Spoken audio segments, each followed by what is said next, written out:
Hi Taurus, welcome to your November 2023 Astro-Tarot with me, Raphael from Radiant Reality. It's an absolute pleasure to have you. Thank you so much for being here. Thank you so much for joining me. Quick message. So remember, these are general readings, but they are astrology based. So if you're only going to watch one, remember to watch your ascendant because it's likely to be the most accurate for you on that day-to-day level. With that said, I am using whole sign tropical Western astrology for those of you that would like to know, which is how I come to the conclusions that I have. And with that said, I would like to bless my decks of cards with all forms of love, light, peace, prosperity and abundance. And I pray that the messages that come through are ultimately clear and concise and they help you on your path to your highest vibrational good. So the first transit that I want to look at on the 4th of November, the moon is coming into an opposition with Pluto. Now this is a big deal. It happens actually once a month. So it's not a majorly rare transit, but I really feel that this one is quite significant. The reason being is those two planets are also going to be squaring the nodes, right? So the north node in the sign of Aries, the south node in the sign of Libra. On top of that, Saturn is going direct on this same day. Now, because this is calling, so the moon in Cancer, Pluto in Capricorn, south node in Libra, north node in Aries. This is creating what we call a grand cardinal cross. Now, cardinal energy is all about driving something forward. It's about what's new. It's about starting something afresh. Saturn is going direct on this day. Now, usually Saturn takes a while to get up to speed, and it will do. But because we've got such a powerful push of energy driving forward, and Saturn rules the cardinal sign of Capricorn, which is where that Pluto is, I feel like we're gonna see a big sort of push forward from something. Now for you, this is happening across the 3rd house, the 6th house, the 9th house, and the 12th. So the 3rd house of day-to-day communications, your local environment, even siblings, your 6th house of day-to-day work, so routines, the things that you do on that daily grind kind of level.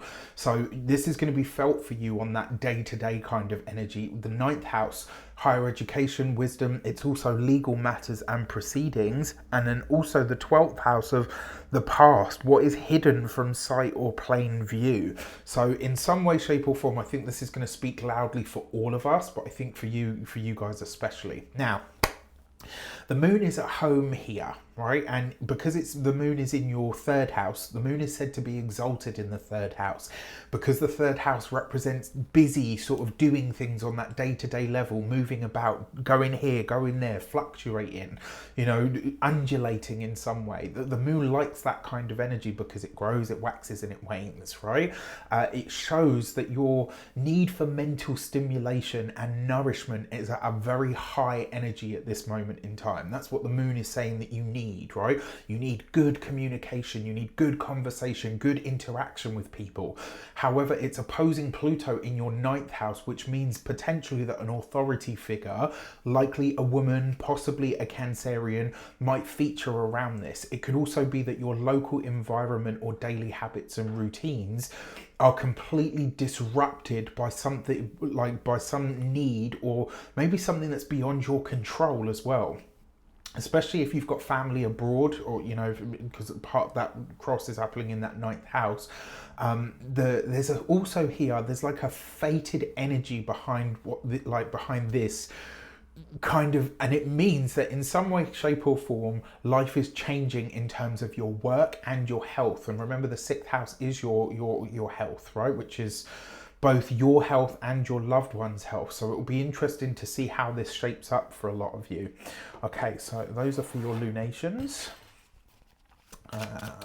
Okay. We're going to throw all of the cards on the floor, apparently. It's too many to read, so we will continue the shuffle. All right, so your first set of cards for that transit are the Fool card. New things, places, people and energy with the Moon card. Okay. New things, or should I say new directions on old things, right? This is finding a way to do things in a, almost like in a really, it's like you're taking something from the past and you're making it new. And because this comes up with the 3 of Swords, this may actually see you breaking ties with someone from your past. Maybe somebody that you've been really close to in your history. it could just as easily be that this creates the energy that you need for a new slate in some regard. And the funny thing is that Saturn for you so Saturn's in the sign of Pisces at the moment. Saturn for you is in the 11th house of friends. So it's possible that this time could see you maybe parting ways with a friend in some regard. Not guaranteed, but it's possible. So on the 12th of November, Mars is going to come into an opposition with Uranus. This is a big deal for all of us because this is going to be felt on the ground. It's also going to be felt personally. It's going to be felt viscerally. What happens when an unstoppable force, Mars, action, energy, passion, irritation, excitation, war, challenge, conflict, meets an immovable force, right? Uranus. It's not going anywhere. Uranus is the energy of quick, fast development, changes. It's also the energy of lightning speed. It's also the energy of divorce, right? It represents things breaking apart, busting apart. So what do you think happens when Mars in the sign of Scorpio, the sign that it rules? This is a very strong Mars. It's a very powerful Mars, which is in your 7th house of other people, contracts, commitments, partnerships, relationships, significant one-on-one. It's clients if you have a business. This is a moment of clash, right? And then you've got Uranus in your sign. It's been there about 3.5 years at this point. Still got about 3 years to go. This opposition doesn't happen very often, but when it does, it's one that makes itself known. And because your sign rules the environment, the physical earth, I am expecting to see some kind of seismic activity, maybe the eruption of a volcano somewhere. This is a disruptive, eruptive energy. And, that Uranus in the 1st house, that's you. You are changing your mind about something. You are going in a new direction. You will not be told. You will not be held back. I mean, this is Taurus anyway. Fuck me. I thought Aquarians and Leos were stubborn. Right? So although it's not your ruler, Uranus is in your sign. It means that you're going to feel this that much more because it's happening in your sign and your one-to-one relationships. Now, your one-to-one relationships isn't always just your significant other. It's the relationship you have with your doctor. It's the relationship you have with your tarot reader. If you are one of my ride or dies and you've booked readings with me, then you're one of my ride or dies. That's what I say. Mars rules your 12th house of, past privacy. It's also the hidden you behind closed doors. It's deep spirituality. It's also self-undoing tendencies. Our self-sabotaging stuff is in the 12th house. And it also rules your 7th house as well, which means that your 7th is strong. It's providing you with what you need because Mars is a cutting energy, right? So you've got the ability here to remove something from your life that is no longer serving you, building you up, or creating the life for you that you want. A relationship could truly be ending at this time in a way that proves to be somewhat explosive. Now, it doesn't mean that all Taurians are suddenly going to leave their partners or whatever. It is a possibility. If your relationship has been on the rocks and you're watching this thinking, yeah, that might be me, then that's a possibility. If everything's good, this could just be a time of intensity, right? Another way that this is, because your sign rules the environment, like I said, expecting to hear all kinds of disruptions and eruptions, especially around things like technology, vehicles. I've said and I'm going to say this, if between the 10th of November and the 14th of November, you can kind of knock on the head any sort of financial purchases, especially ones that you're making online for big monetary transactions. If you can avoid sort of travel at that time, probably a good thing. Also, watch out for all of your devices. Don't leave, payment pages and stuff open online. All of that kind of thing. All right. This could also mean that there could be some kind of issue around a contract or a partnership that arises at this time. And when it does, it will not be ignored. This is a very explosive energy. I'm highlighting it because I don't want you to get caught out by it. So for this, we've got the Father of Swords. So in this deck, this is the King of Swords, right? So potentially some kind of legal matter with the Ten of Swords, potentially some kind of challenging legal matter, and this with the Knight of Wands. But you are holding to your guns. The Knight of Wands is a very powerful card for driving change. It's also a very passionate energy. And if anything can be said of Mars Uranus in an opposition, that's passionate, right? So be careful, because arguments can happen with this transit, and with those cards, this could be an argument that really does create a deal breaker in some way, shape or form. All right, please be mindful about this. And I don't want to be, you know, I know there's going to be someone in the comments that's unhappy, doomsday, like, listen, if you can't handle the tough stuff of life, then you know what, you're in for a really rough ride, okay? And that's not just in terms of this month, that's just in terms of life in general. We take the rough with the smooth, right? I love the woo-woo, we're all about the woo-woo, but we've got to keep our feet on the ground. Sometimes there are transits and things like that that come up that are just challenging by their very nature. That being said, on the 18th of November, Mars, so if I didn't say, the November opposition between Mars and Uranus is on the 12th of November. On the 18th of November, Mars is coming into a Cazimi. So Mars, once every 1.5-ish, 2-ish years, Mars will come into a proper connection or a conjunction with the Sun. So when a planet goes Cazimi, it's said to be reborn in some way. It's said to gain new power, new energy, new life. It's kind of like when the Sun comes into your own sign, right? You just feel that much more like enlightened. You feel like you've got more energy, more vitality. It's kind of that. This is Mars being reborn, highlighting which connection. So if Mercury Cazimi is where we have like an inspired thought, or something is revealed to us, some piece of information comes to us that we didn't have before, a Mars Cazimi is inspired action, right? So this could be highlighting for you which connections are the ones that need to be released at this point. Mars is a severing energy. It's happening in your 7th house of partnerships, connections and collaborations. This is where you decide to release someone or something for good, right? It might also be, and because the Sun rules authority figures as well. So there's a few ways that we could see this. Another way that this potentially shows up as well, it could be that an authority figure who helps you shine in some way, shape or form, right? They could come in and say, look, I want to partner up with you, and this person really helps you in some way. It might not sort of seem like much at the moment, but it will definitely grow. So this is something that you really want to be on board with. It will go on and it will grow forward. A new cycle is born here. It could also be that a connection of a sexual nature or even a clandestine nature with a boss or an authority figure might happen at this time. So if you and your boss have been making eyes at each other and all the rest of it, this could show up now. For this, you've got the 6 of Cups, especially if you and this person have had, you know, like maybe you've had the hots for each other for a long time, but have never been able to do anything about it. You've got this with the 2 of Wands. I love this for you, right? And then you've got the 10 of Pentacles. The 2 of Wands and the 10 of Pentacles as a combination is great for money, which tells me that whatever this connection is financially, it will be very good for you, all right? Now, on the 22nd of November, Venus, your ruling planet, is going to oppose Chiron. So Venus is going to be in the sign of Libra, and Chiron is in the sign of Aries. Chiron's in your 12th house, Venus in your 6th house. This is the health maintenance axis, right? 6th house is your physical health and vitality, your everyday, how you look after your physical being. Your 12th house is your spiritual and your mental well-being. This is your ruling planet.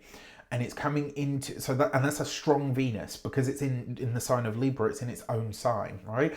It means some kind of jealousy around work or finance, or like around a work or professional or a financial matter could surface at this time, like whether this is with a colleague or even towards you with someone who you feel maybe hasn't worked as hard as you could be getting some kind of like shade, some kind of hate, some kind of like whatever.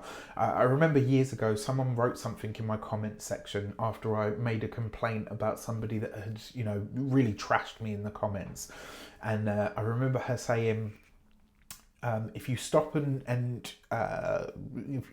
acknowledge every dog that barks at you, you'll never reach your destination. And I thought, yeah, go on, girl. Like that really, it spoke to me, is what I'm trying to say. If you're honest with yourself about why, this could be the fuel that you need to push forward to make something happen. But it will require you to lay some kind of past issue or hurt to rest in order for you to move forward and transmute that into fuel, right? So this is like with you, you or a colleague, or even from you towards a colleague or someone that you feel like, you know, you haven't worked as hard as I have, but you seem to be further ahead.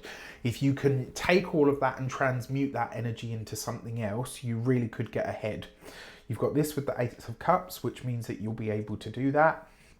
With the Five of Wands, you might need to have the conversation though, and the Ace of Pentacles. These are two very complementary aces because they're the Ace of Water and the Ace of Earth.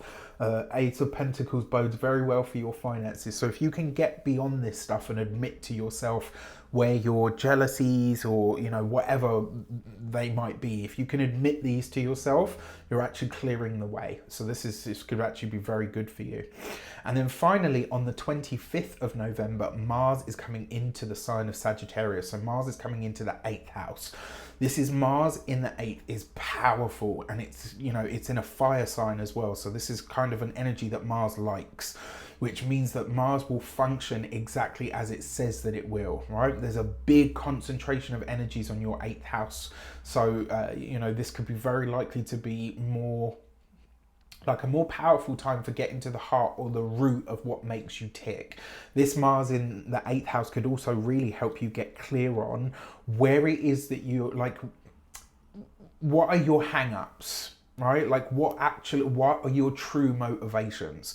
Once you really know what those are, it doesn't matter. Nobody can use it against you. You can really make big leaps and bounds forwards, as long as you're clear on what it is that you're actually doing something for.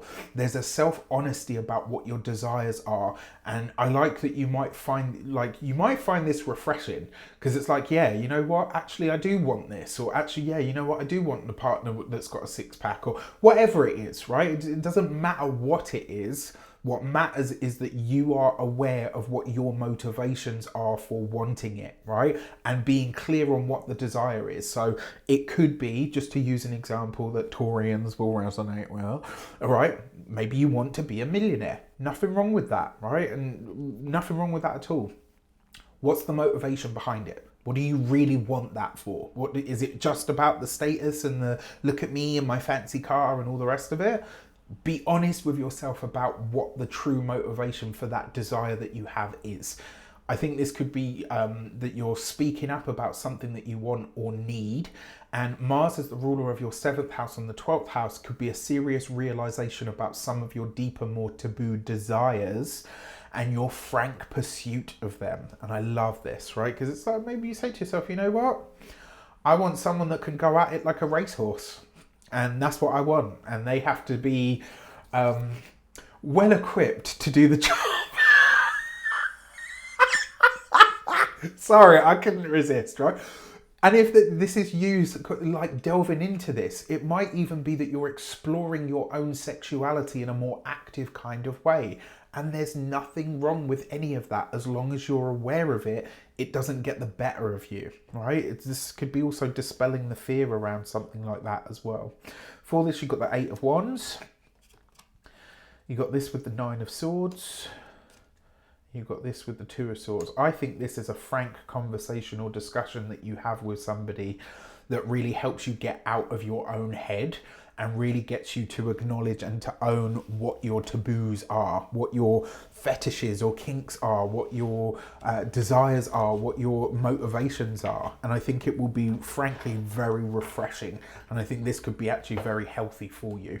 All right, so in terms of your lunations, so your full moon, your new moon, right? I'm going to put these here. So in terms of these, that new moon for you in the sign of Scorpio is happening in your 7th house of love. Well, not just love, but yes, love, relationship, partnership, significant other, marriage, contracts, one-to-one interactions, what you give away to the world, and also your competitors, all right? And he's throwing them all over the place again. All right, so really, luckily it's 2 this time. So your first card out, that was up. You've got the Gate 16 and Enthusiasm. 1 and 6 gives you 7. Isn't it interesting that your new moon's happening in the 7th house? Love how this works, right? And then your full moon in the sign of Gemini is happening in your 2nd house of money, finances and resources. Now, The enthusiasm energy for that new moon, it basically says you are going to pursue new contacts, new connections, ones that actually make you feel excited about what you're doing, excited about life, about where you're going, who you're interacting with, who you're connecting with. This is going to see you really delving into life in a more sort of honest way when it comes to the connections that you have. I think this is also you being really open to new ones that might come in, whether that's personal, professional, or platonic. Obviously depends on, you know, where you're at in your life. Your full moon in the sign of Gemini in your money sector, that gate 31 in leadership is about leading by example.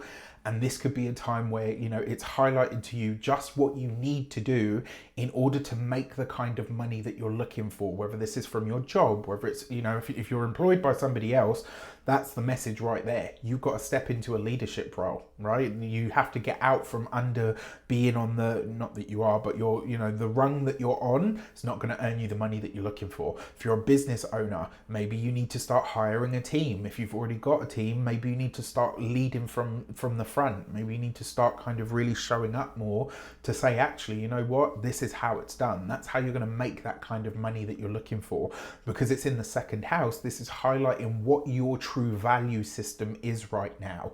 And that's actually a good thing. It's a very, very positive thing, right? Once you, and if you look at your value system under this full moon, you kind of say like, oh yeah, maybe I've been putting emphasis on the wrong things. Once you know that, you can adapt it, you can adjust it, and that's the beauty of it. So don't, like, if it shows things to you that you're like, oh yeah, no, that doesn't make me feel very good, don't fret about it. It's actually a good thing, because now you know you can do something about it. If you would like to get your very own one-to-one session with me where we're going to look at your personal Astro Tarot, you can do that on the link in the description box below. I am having a blast with my clients. We're getting to some really good stuff recently, and I'm absolutely loving it. So if you want to get yours, you can do that on the link in the description box below. With that said, I wish you an abundance of all of that good stuff. Have a fantastic month. Let me know in the comments how it shapes up. Take care, and I'll see you soon.